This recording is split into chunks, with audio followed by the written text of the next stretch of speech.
More details on the talks between AEW and Warner Bros. Discovery over a new media rights deal, with a new report suggesting that a new TV deal between AEW and WBD could be worth 50% more than the previous estimates. However, there are more details on the claims that Tony Khan is disappointed with the current offer on the table from WBD. Ricochet, his contract with WWE is reportedly set to expire soon, with several companies interested, and actually talent from other companies teasing a possible reunion in the future.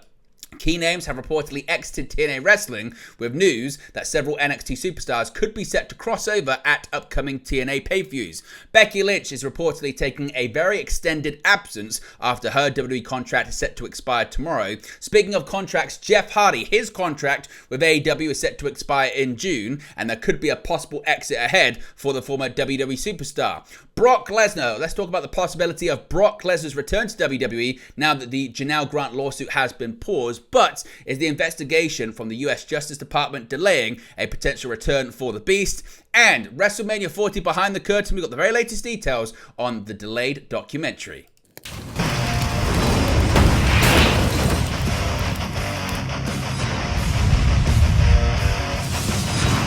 Hey guys, welcome back to Wrestling News 365. Hope everyone is doing very well. As always, there are plenty of news stories to get into in the world of professional wrestling. Let's start off with the latest news and developments regarding the media rights negotiations between All Elite Wrestling and Warner Bros. Discovery. Now, a report has given an insight into what a new media rights deal could mean for AEW. Now, since its launch in 2019, AEW enjoyed a strong relationship with Warner Bros. Discovery, and many expect that to continue with the signing of a new television deal. However, a new agreement has yet to be signed, and it's been reported that Tony Khan is, quote, disappointed by the latest offer from the media conglomerate. Now, AEW sources quickly hit back at those claims, suggesting that there was no disappointment, but the fact remains a new deal has still yet to be signed. Writing in the Wrestling Observer newsletter, Dave Meltzer explained that in the circumstances, disappointed is something of a semantic term. He noted that as much as AEW claims not to be disappointed, the offer isn't what they wanted, because if it was, a deal would have been signed already. He said, quote, "The only real notes I can say is that from the AEW side, they claim they were not disappointed in the offer on the table at all, but obviously haven't signed it either. The whole argument over the word disappointed is a semantic term. You could say disappointed as inherent because they haven't signed, or you could say not disappointed because the first offer was a good starting point for negotiations, but you still haven't signed, so it's really just a word." Now, expanding further, Meltzer reported that the new deal could be worth significantly more than the previous $110 million per year estimate. This could, at least in theory, make tens of millions of dollars available for further talent acquisitions. He said, quote, "The exclusive time frame before AEW can legally shop the program around is coming up in several weeks. The figures being talked about are said to be considerably more than the estimated $110 million per year, or slightly more, that would in theory take the company into profitable range. There is talk of figures being between 50% above and as much as nearly double the current number said to already be on the table. The latter figure in particular would open up the potential of tens of millions of dollars more annually for talent acquisitions and other expansions in the budget." Now, we're going to talk about cost and things of that nature in just a second, but what do you make of all of that as well? Because again, it's certainly very, very interesting, no doubt about that. Now, Meltzer did continue on by saying, based on the number range we've heard, it would be a number I wouldn't call disappointing at all, but obviously the figure they are at is less than they are wanting because no deal has been signed. Now, when it does come to budgets in AEW, a new report is also suggesting, though, that AEW is now taking cost-cutting measures. Now, on July 20th, AEW will begin a run of 5 shows at the Esports Stadium in Arlington, Texas. The residency will also see Ring of Honor's Death Before Dishonor take place inside the stadium, which holds 2,500 fans. The announcement was initially greeted with much fanfare, but a report on the decision warned AEW Collision ticket sales could collapse by running the same venue 5 weeks in a row. Writing in the Wrestling Observer newsletter, Dave Meltzer stated that the residency is a cost-cutting measure. He said, quote, "The one thing we've noticed is that there has been cost-cutting. Granted, the talent roster is larger than they need, and the cuts from a roster standpoint did make sense. But the Arlington tapings for Collision, which is an experiment regarding doing a residential instead of consistently touring tapings, is cost-cutting. It also simplifies things. And AEW wasn't doing huge Saturday night gates, so this is an experiment which is best viewed when it's over and whether it is best to try and do it more often or never again. Some have talked of noticing cutbacks in production as well. Of course, this report comes after the likes of Arn Anderson, Mark Henry and Jake Hager all left the company. While none of the trio were released, they didn't get their contracts renewed or decided not to renew their deals with the company as they hadn't been used on television in prominent positions. In recent days, Ethan Page has become the latest name to jump from AEW to WWE after making his debut on the May 28th episode of NXT. Page made an instant impact by attacking NXT champion Trick Williams. A match between the pair is set to headline the NXT Battleground Premium Live event on June 9th. Now, Chris Jericho, a senior figure in AEW, has also spoken about the negotiations between AEW and WBD2. As I mentioned, it was recently reported that the ongoing exclusivity period is coming up soon, with Dave Meltzer correcting the belief that Tony Khan was disappointed by the negotiations. Former AEW World Champion and inaugural AEW World Champion Chris Jericho has recently opened up about what he'd like to see from successful negotiations. During an appearance on TMZ Sports, the FTW champion laid out his vision to build on the success of AEW, saying, quote, "What I'd like to see, and we're getting down to the wire, is to get to the deal that I know we've earned with the demos that we have. Being number one on cable or number one behind NBA and NHL, which is on all of cable, and to secure the deal that I think we've earned and then to really see where we can take it." Jericho would also share his belief that AEW is at a point where it should be able to explore more international locations for its events. At present, AEW has run shows in the United States and Canada, with England being the home to All In, which returns to London at Wembley Stadium on August 25th, 2024. So what are your thoughts on all of these rumblings, these discussions? What are your thoughts on the outcome when it comes to these media rights negotiations between AEW and WBD? Do you think they'll get that number, which could be worth 50% more or even double what they are currently receiving from WBD and could make the company profitable? What do you think that would mean for the future of AEW? Or do you think they can move elsewhere? What do you think happens when it comes to AEW's next media rights contract? Let me know your thoughts about it in the comment section below. Now, contracts. We've been talking so much about contracts in regards to WWE and AEW recently, and yet another big WWE name has a contract that's set to expire this summer. Fightful Select, along with PWN's Viper, have learned that Ricochet's WWE contract is set to expire this summer.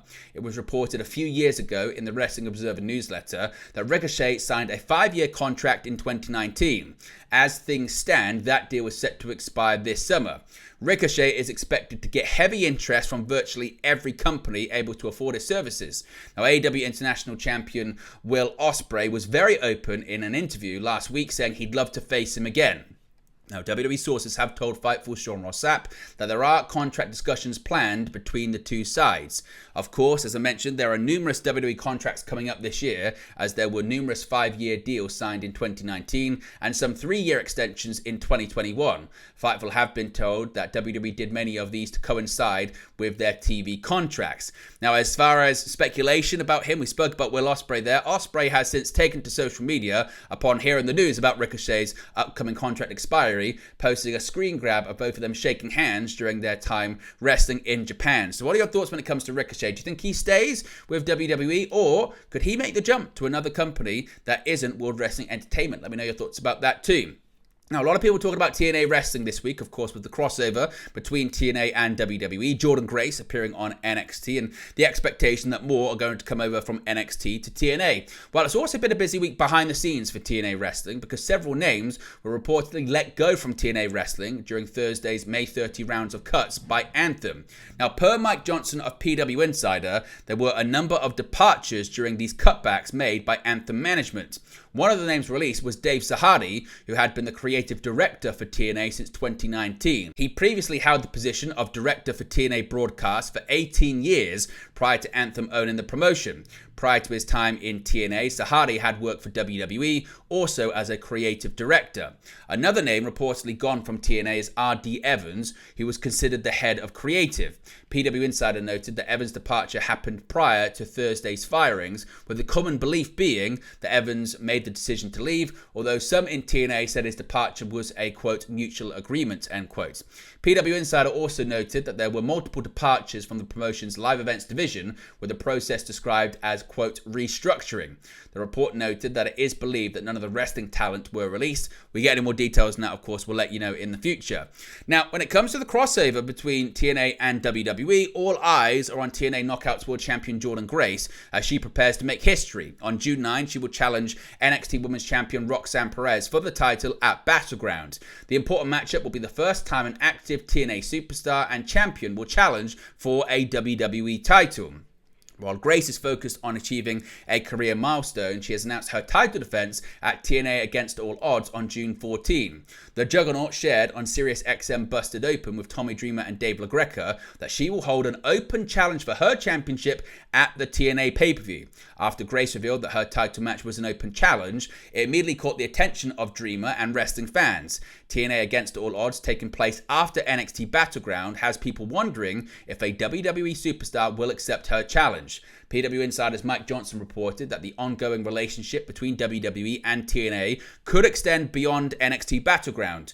Due to Grace hosting an open challenge, it's plausible for anyone from the NXT Women's roster to make an appearance. That said, it's still unclear if that is what is being planned, and it's possible TNA could have her face a talent from their roster too. Regardless, Grace's announcement adds more anticipation for what will happen at NXT Battleground and beyond. So what do you think is going to happen at Against All Odds? Do you think we're going to see an NXT superstar make the jump, appear on TNA Impact or TNA Wrestling Programming? Let me know your thoughts about it in the comments section below. Now, Becky Lynch, more details on her possible departure from WWE once she enters into free agency. Now, an update on Becky Lynch has emerged with her current WWE contract expiring on June 1st and no indication that she has signed a new deal. Recently, it was reported that Lynch would be taking an extended leave when her contract expires, but now there's been another update. The length of her hiatus wasn't specified, although it was noted not to be like a short period of time or anything like that, according to sources from Dave Meltzer. Meltzer has now again addressed Lynch's plans in the new Wrestling Observer newsletter, writing, quote, Lynch's contract expires on June 1st. As many speculated, really since WrestleMania, she's going to be taking time off.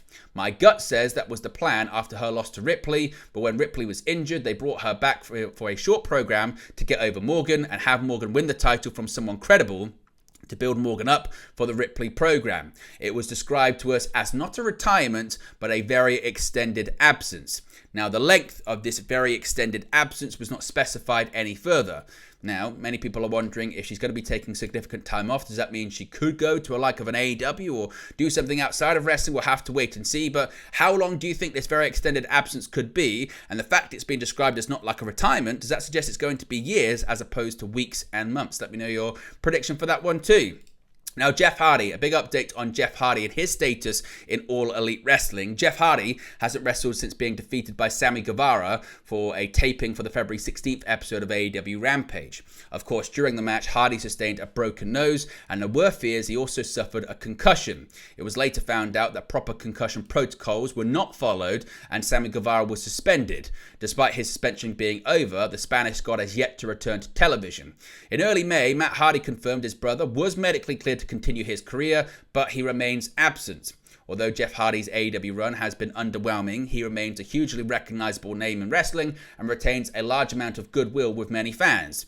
This means that despite his inactivity, there's a keen sense of intrigue about what happens next when it comes to the former WWE superstar.